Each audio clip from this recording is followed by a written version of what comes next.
being hydrated improves the quality of your joint fluid, and that improves the quality of your joint.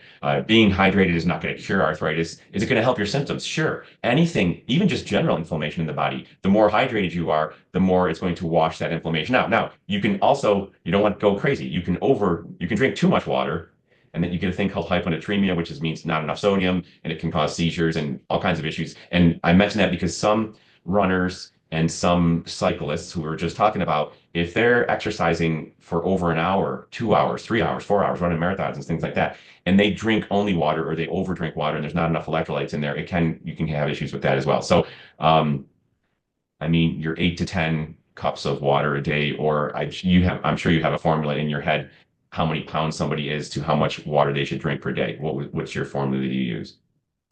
The best way that I tell people to ensure that they're hydrated, make sure you're peeing clear. That's the easiest thing for everyone to keep up on, everyone to see, okay, I am optimally hydrated. Of course, there's also the addition of, electrolytes and things along those lines that if you're going for over an hour, I would generally recommend that. But you're right, there is a formula. I have personally moved away from the formula just because there's an I, easier I'm way not to. a I'm not a huge fan of that either. I agree.